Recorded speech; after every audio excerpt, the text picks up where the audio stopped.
Okay, so good afternoon, everybody, and welcome to our webinar. A special thank you to our guests, Cédric and Haley, for joining us. We really do appreciate it.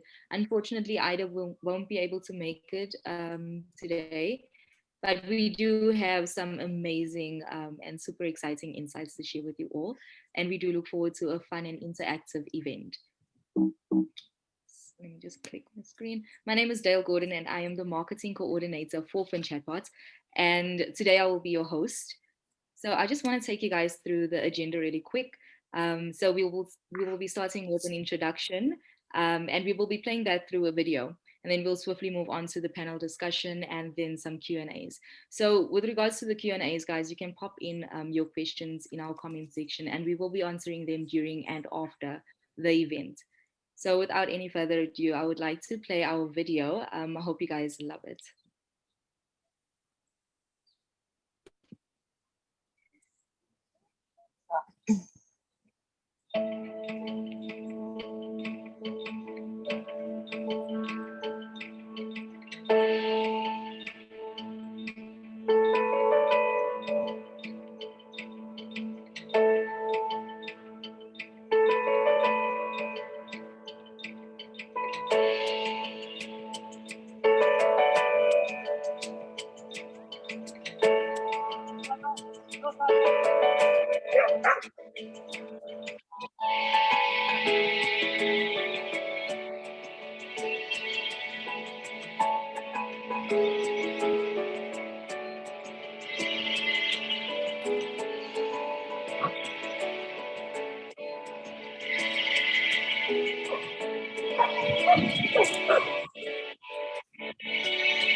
Thank you once again, everybody, for joining us. And if you have any further questions to ask us, please do feel free to email us on marketing@finchatbot.com.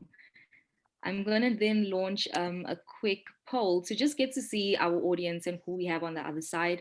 So we'll look at corporates and startups. And while we are waiting for the results, I would like to hand over the platform to Cédric and Haley. If you could just give us a brief introduction of yourself and some of your background stories, and yeah, it would be awesome. So over to you. Cédric, would you like to go first? No, let's go. You go ahead. I'll go right after you. Okay, so just a few words, but I can see that in the people that join us already, few of them know me and know the company, so it will be quite quick. So I'm the CEO of Leroy Merlin in South Africa. Leroy Merlin is a DIY retail company. We are present in lots of countries, especially in Europe, also in Brazil, and we launched South Africa a few years ago with our first store 3 years ago in Greenstone around Johannesburg. And since then we opened 4 stores around Johannesburg for the moment. And of course, lots of investment also on digital side, as it's definitely one of the key success factor for a whole retailer now. I'm very pleased to participate to this meeting today, and especially with FinChatbot, where we work together for a few years, and Haley as well in different projects. So thanks a lot for the opportunity. I'm Haley. I am the founder of Cut to Code. We are a custom software development firm that specializes in the operational space. So ultimately, we build our tools that assist efficiencies within processes inside of businesses. We've been doing this for a couple of years, and this is how Cédric and I have also met. And I'll give a little bit more insight onto that engagement. But we have now started moving into the product space and are starting to productize our operational tools. We sit between South Africa and Portugal, so we're expanding into Europe at the moment. Yes, and that's pretty much me as a founder in Cut to Code. Awesome. Thank you so much. And I'm just going to share the results with you guys. And I see that there's 62% of people that are actually in the startup company space. Nice. And then corporate we have 31. So if we can just jump into it, I think the first question would go to you because we see that it's 62% of people in a startup. Haley, can you tell us a bit about the tech startup ecosystem and how it has evolved over the last Yeah. few years?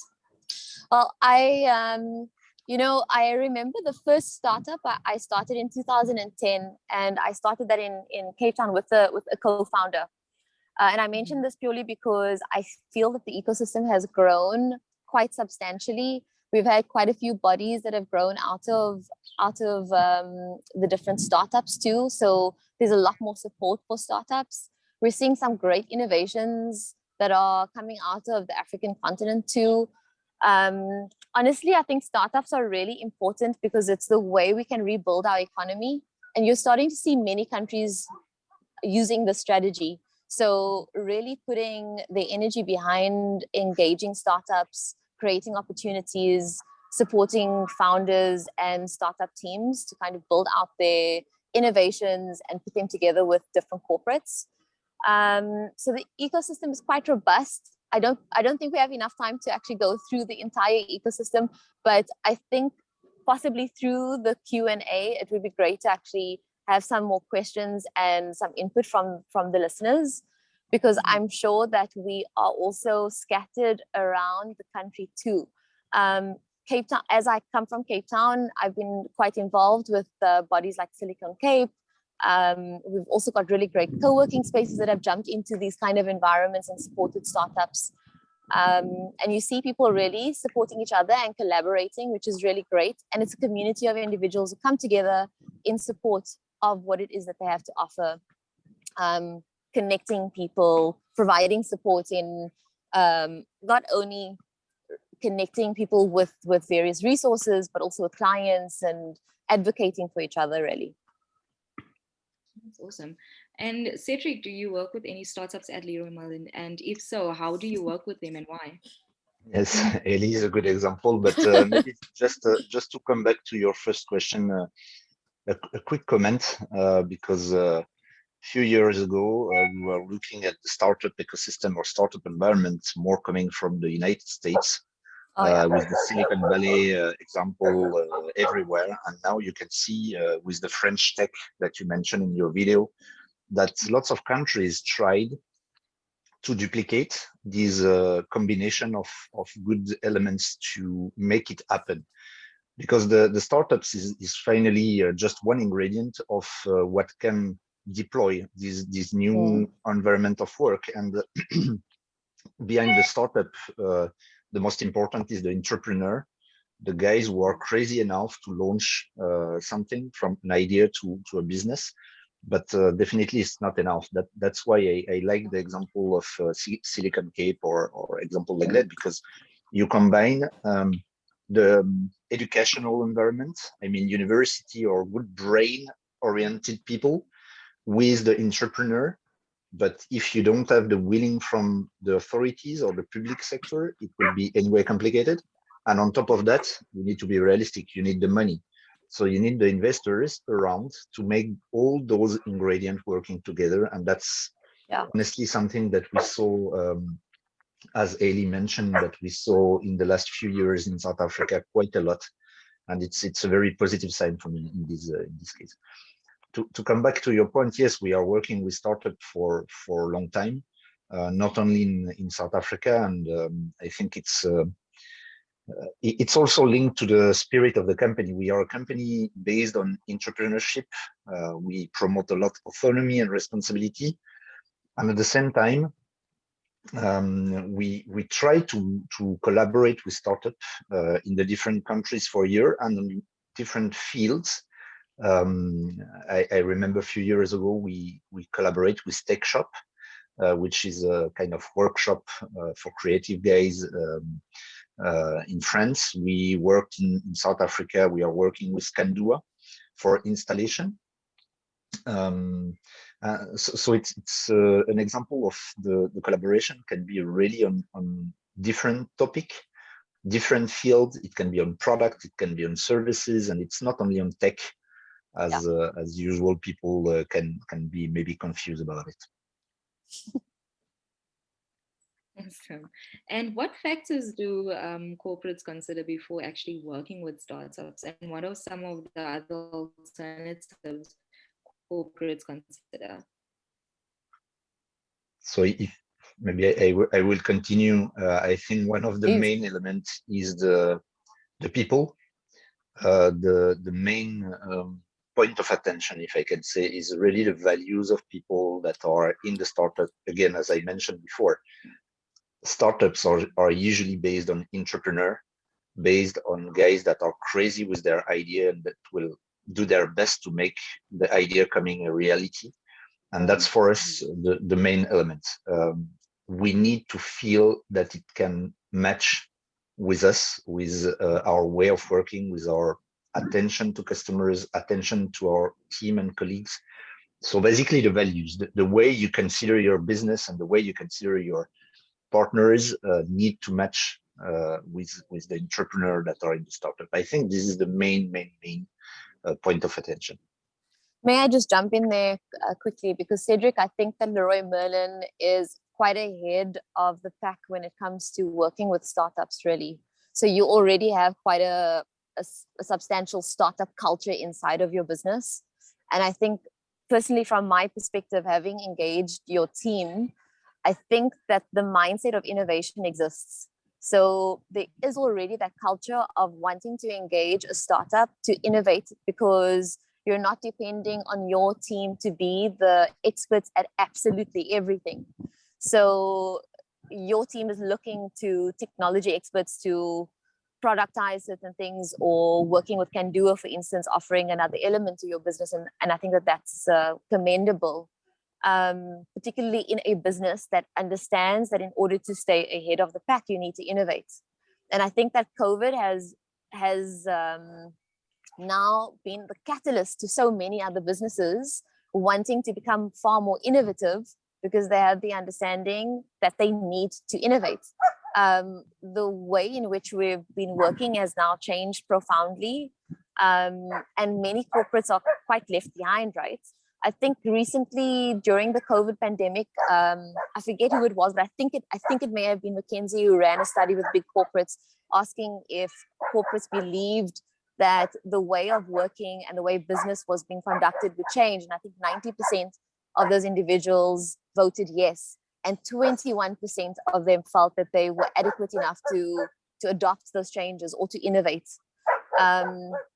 So I think personally, from my perspective, having been in the startup space since 2010, it's a long time. I remember how difficult it was to engage with various corporates, and the lengthy amount of time that you are really negotiating your capabilities with the corporate, especially if you don't have a track record, right? Even if you've started with a product, sometimes you actually just need that one corporate to be on your roster as your reference, so that you can get through the door with everyone else. But I think that the process, apologies for the dog barking in the background, guys. No, the choice of sitting in a park with a very noisy dog. Anyway, my point was that I think that I'm starting to see corporates adjust, but it hasn't always been as an easy engagement as it has been with Leroy Merlin, for instance. I'm going to mute for a moment. not a problem. Yeah, and maybe just to complete the point of Ellie, you know, the moment you start looking at startup when you are in a company, usually it started with technology. Often you look, say, oh, we don't have the skills or the technology internally. Let's look at the new opportunities, new companies who launch a solution on the market because it will take too long internally to develop something, and so on and so on. The reality, it might also be linked to the fact that you don't have at that moment the capacity internally. You don't have all the skills because it's a new topic or new process or new technology that you need to develop, and you don't have the skills internally. And the time to recruit, to source, and to develop that internally will take too much. So that's one of the main reasons why we collaborate or try to find solution with startups. Another reason might be also just because you, in a business, when you have the operations going, be able to dedicate, isolate, swap some team to launch something new can be very risky. Do I take those guys from one team to try and make something else on the side? If I do that, I need to take the best of the team. But if I take the best of the team, what happened with the operation? So using the startups, and again, the entrepreneur, we bet on the fact that those guys will anyway succeed because it's their business and they will do their best to make it happen. And for us, without disrupting too much the organization that already provide the capacity for us to sustain the business and that are absolutely necessary, if we want to see the future, we need to secure the present to give us the capacity to invest in the future. So that might be one of the reasons also that justify, if I can say, the capacity that we work with startups in this environment. And in your experience, like you just mentioned, you know, with collaborations and stuff, in your experience, do these collaborations actually pay off for both partners and at least maybe achieving the primary goal?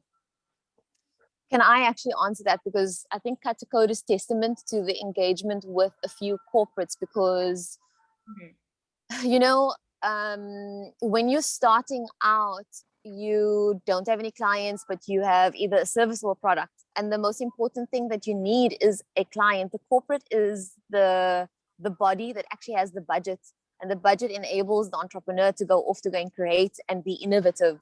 So in my experience, we have actually grown through those particular partnerships. We have not been stunted by them. The other thing is there's an added benefit of being able to have a corporate's logo as part of your reference pack, really. So it just bolsters you to take on the next corporate and the next one. So I have also seen some not so positive stories. So it's not always positive. I think that there's a definite balance that needs to be struck at the moment. Cédric, what do you think? Look, I have also both sides. I mean, we have good example where it can work and where both the startup and the corporate can benefit from the collaboration. And not just financially for the startup and not just on the craziness and creativity on the corporate side. We can really see a good example and just sharing again, Kandua. If you don't know Kandua, please go and visit. Kandua is a platform where you can source, find contractors, artisans for your installation, and we collaborate with them. And I think we grow together with them. They grow us and we grow them in terms of business opportunity, market capacity to develop solutions and so on and so on. But we also have example where unfortunately it failed. And it failed because probably one of the parts, the corporate or the startup, think that the other is the perfect solution. No, it's a collaboration. It's not just that the corporate will bring money, because at a certain point, if it's just that the corporate or the company will develop internally the solution. And the other main mistake might be that the corporate will try to manage or to lead the startup model that doesn't work. So that's for me the example. And unfortunately, yes, we have several examples where it doesn't work, but it's part of the game. If you are an entrepreneur, you will fail 10 times and succeed once. So it's part of the game. I think it's so important to actually embrace that, to be honest, because you are innovating, and through innovation you need to try new things. And I don't think we embrace the failure enough, or the path of it. So maybe one additional element on that is sometimes a mistake or a step that we need to keep in mind. Definitely, the corporate will also use the startup model or the startup approach to be able to innovate, to try and test, to accept to fail quick, and often it might be much more efficient to try and test at a small scale rather than disrupt the organization, as I told you before. But at a certain point, we need to be realistic. If we start having an idea and a solution that looks like okay, looks like interesting, then the next step is to be able to roll out that solution. And often this can be also a failure because the step from the test and the incubation of the beginning and this work, because the guys are so involved, so willing, both sides, corporate and startup. But at a certain point that you need to deploy the solution throughout the company, then you need to touch, involve, convince much more than just the guys who were involved at the beginning. And this passage from the innovation, almost isolate work to rolling out the solution through the full business is a critical point. And that's where often the problem appear and is not always a success because of that. Maybe that's the point where the startup should just give up to the corporate and start and innovate on another field. What do you think? It's quite possible, actually. I mean, especially when it comes to adoption of people taking on, let's assume, a product or an innovation inside of the business. I think that's it's a really interesting point because I've actually seen things fall apart at exactly where you're relaying, Cédric. Because what's the point of actually building all of these innovations if you don't have adoption from the end user at the end of the day? So I personally enjoy having end users part of the build process. So really building like a minimal viable product, putting it in their hands and getting them to actually contribute to that. But in my experience with many corporates, a lot of corporates want to build their big ticket system without actually involving that end user in that process. And then what ends up happening is they build it. And of course, I'm just painting one negative picture, but they build it and no one adopts it, right? And they immediately think that it's failed versus actually taking the input and optimizing accordingly. So I think it's a very, very valid point. Yeah, but this is both for corporate and startup solution. Believe me, you always think you have the solution until the moment it fails or until the moment nobody cares about it. That's unfortunately the reality. Yeah. I think it's going back to like the next question, and this is for both of you to answer. Do you have any perspectives on industries that are particularly well suited to corporate startup collaborations? Oh, honestly, I think everyone. We're at a stage at the moment where everyone is trying to engage, to collaborate, to work together. Particularly because I'm in the tech space right now. Everyone's trying to digitize or to build out their efficiencies inside of their businesses or within their teams. We're working in very, very different ways now, and technology can be a great catalyst to make sure that we're working well. So I'm absolutely. I wouldn't say that it's for one industry and not the other. I see people innovating in agriculture, in retail, in finance, in education. There's so many great innovations that are coming along at the moment. Yeah, I fully agree, and often it's a mistake, I think, to limit or to consider that technology is the only field for startup and corporate to work together. Of course, often, and most of the startups started in the tech environment or in this kind of digitalization of the world. It's true, okay, and often it's where usually the corporate were late. So that might be the reason why this environment of technology and digital started to be the field of collaboration between startup and corporate. But the reality is that you have lots of businesses or side of the business that you can work with a new entrepreneur. I can share the example of the delivery. Usually a retail would have his own fleet of delivery of driver and trucks. And finally, we are working in South Africa with Nucleus, which is kind of a platform or marketplace for the drivers and the delivery solution. And finally, we are using them as a hub to deliver our product. And they are kind of startup on that mode based on technology, okay. But I mean, the technology is not anymore the point of difference for them. The service become the key success factor for them. And we have lots of other example to launch a product, for example. You have lots of creative ideas that are built in a garage, like a proper startup, and that can become a solution. But this is not just technology, so it can also be product, services, and so on. Education, as Dayle mentioned. And how often do you see startups enabling incumbent companies to move beyond their actual core beliefs or core businesses?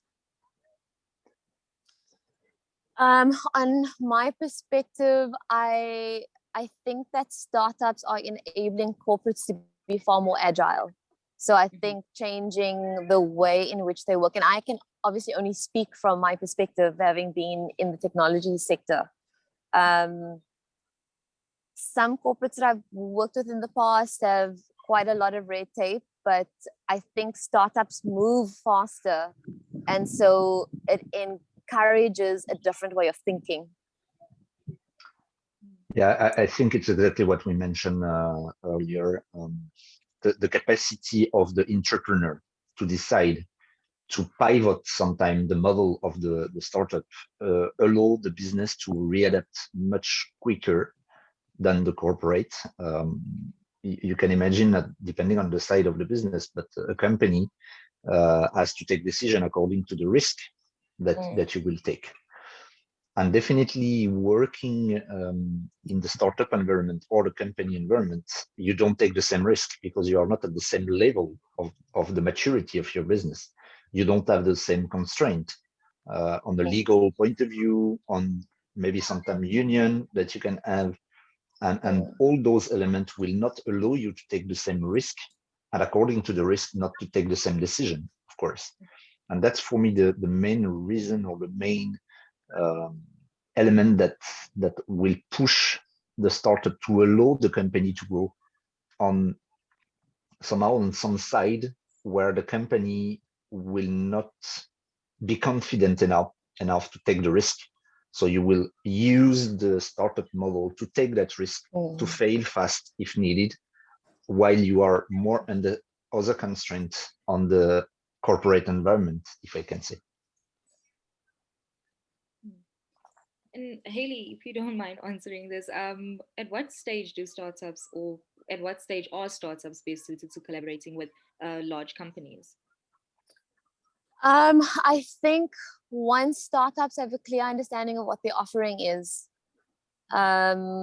depending on the kind of client or what it is that they're wanting to do, I think once you're clear on what it is that you're offering, and you're also clear on the fact that you are going to do what you said you're going to do, so you will honor your word and deliver, then I'd say a startup is ready to engage. Okay, that's maybe to complete, I think it depends also at what stage the startup is. As Dayle mentioned, if you already have a product, a solution that exists, it's not the same thing if you are still in the test and learn step. If you are still at the test and learn, what you look for the corporate to assist is give you the field to really land your solution in the real world, if I can say, with the final customers or with the final users. And this is different if you already have that kind of solution in place and you want to expand. And at that stage, to come back to the point I mentioned before, you need to be extremely careful that you won't be able to roll out on the startup mode. To roll out, it's another step of maturity for the startup. It's not anymore almost a startup. It's a beginning of industry that you need to implement. So the steps are, for me, quite different if you are at the early stage as well, or if you already are in a capacity to sell your product and to engage in a bigger picture your business.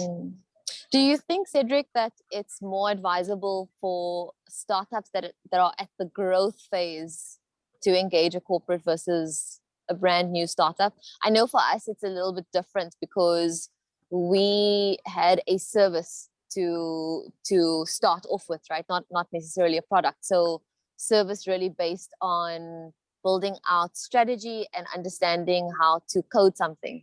It's a little bit easier versus someone who's trying to kind of position a product that needs early adopters, that requires people to beta test something, for instance. And in saying that, I think often working with a corporate is really great to accumulate data in those kind of environments. Because if you don't have end users, you need them somewhere.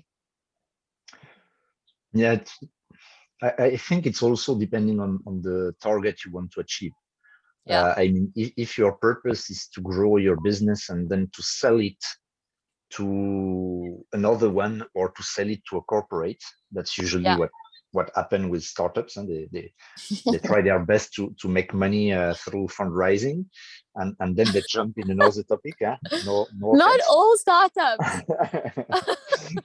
No, I'm joking, but it really depends. If your target is to make money on the sense to accelerate the value of your business and resell it, again, it's not the same story. If you really believe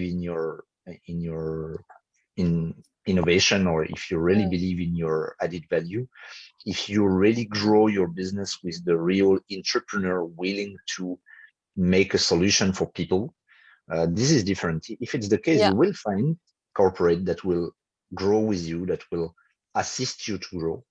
If your purpose is only to accelerate the value of your company, you should not look at the same corporates. Again, you should look at corporate who just need to invest somehow, but maybe not willing to grow a business. It's different.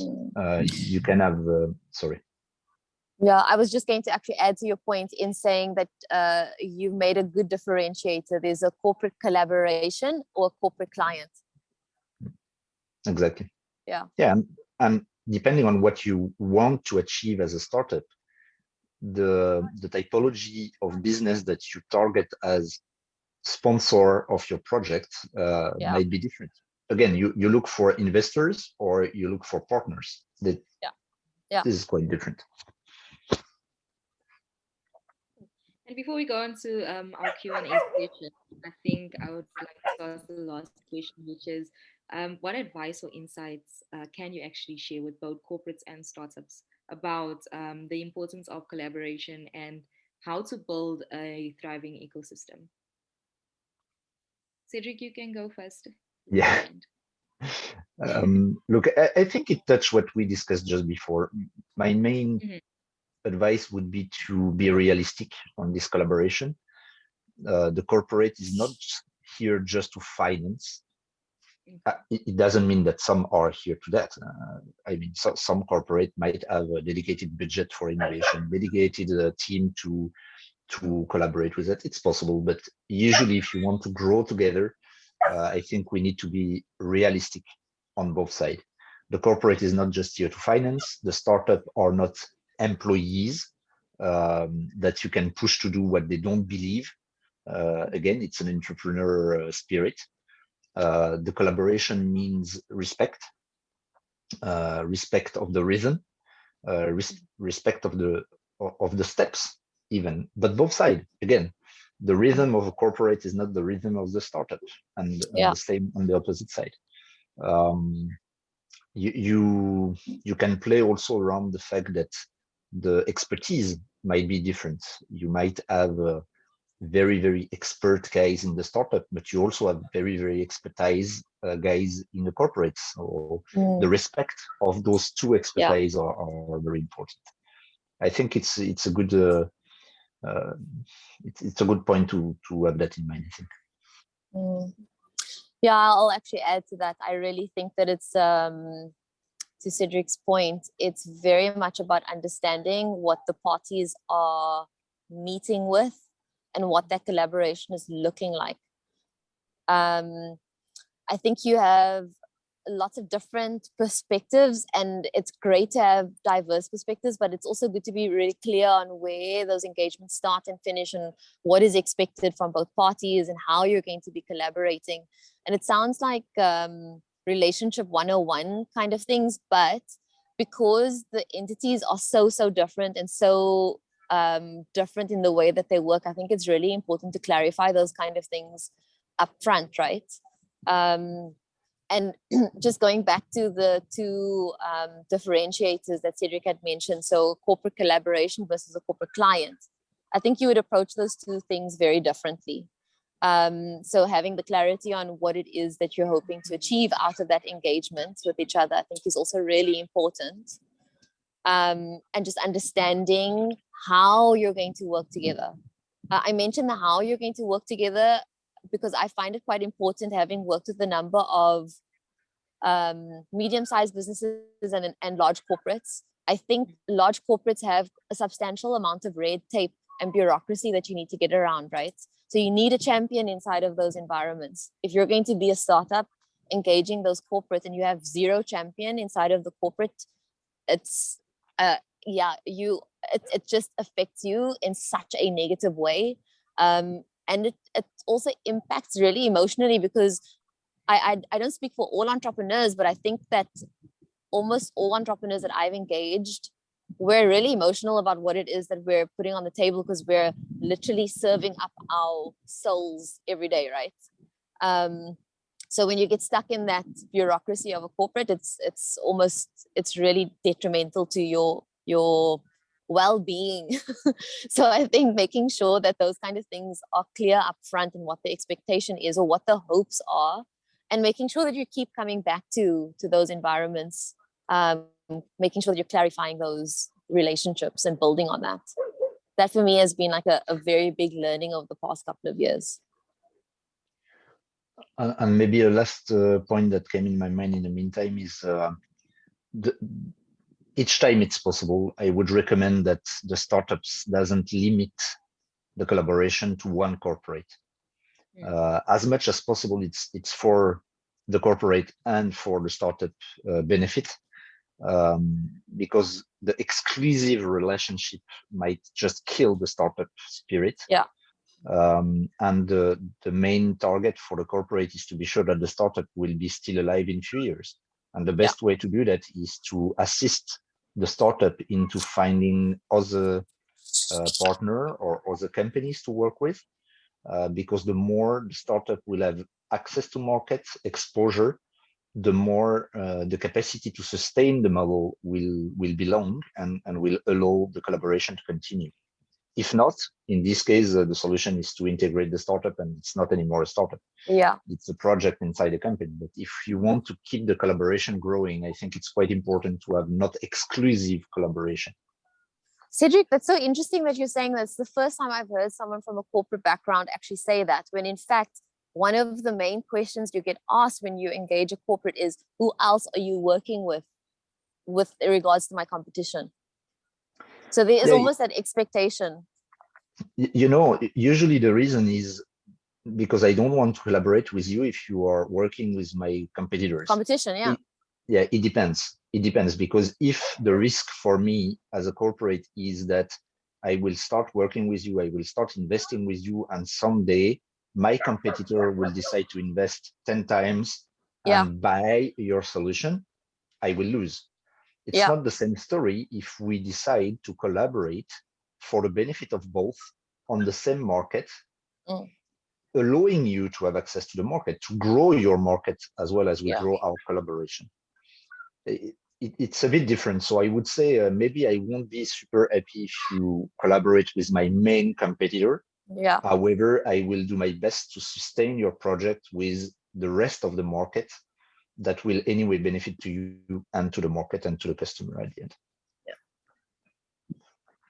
digital innovation and agility, which has been the direction of industries for a while now, even more so today as more business functions become digital, meeting the need to automate even more business functions. What is the sentiment of businesses around getting themselves to the desired digital innovation?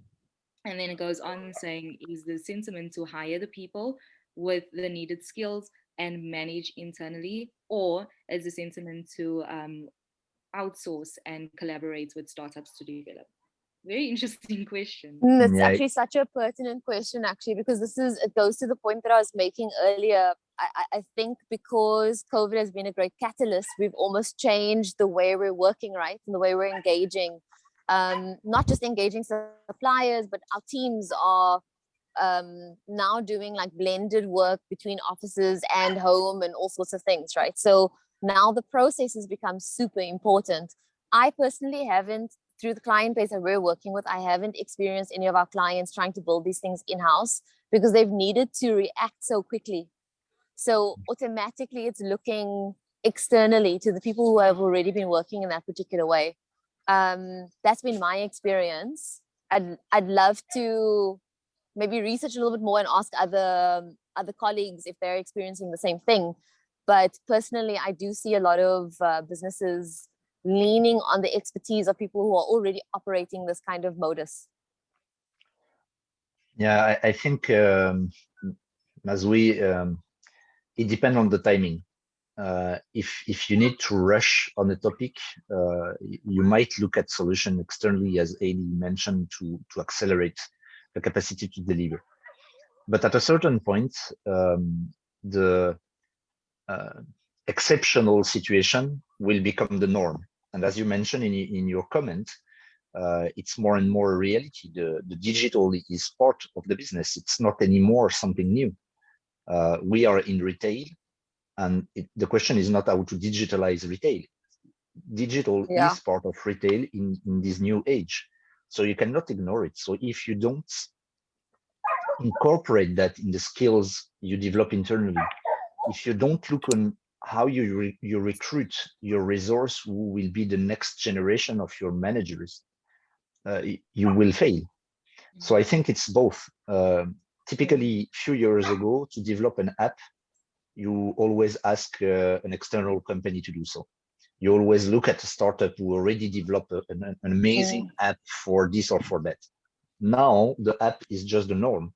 So you have to have guys internally who know how to develop app attached to your core business, part of your business. You cannot anymore ask somebody else to develop an app while the solution that the app provide is linked to your core business. Now it's core business, so it's part of your team. It's part of the business. So I think it's a time question. Yeah. I think, yeah, we come to the end of our webinar. If you want to leave us with any last thoughts? No, I think we've actually covered quite a bit today. It's really been great engaging both of you. Thank you so much for the time. It was a good opportunity to talk about this. Personally, I don't often talk about my experience over the last couple of years, but it's really good to actually share. And Cédric, it's great to reconnect with you again. We haven't spoken in a long time. I remember the first time walking into that Greenstone pop-up when you guys just started in South Africa, our first conversation. It's so interesting to see how Leroy Merlin is growing across the country. So well done. Thank you, Ali. Thank you, Roy, for your comments on the side as well. And thanks for the opportunity for today. Yeah, all the best to all. Thank you. Thank you, Dayle. I hope to see you at our next webinar, and we will be sharing the recording with everybody. Bye. Thanks again. Thank you. Bye.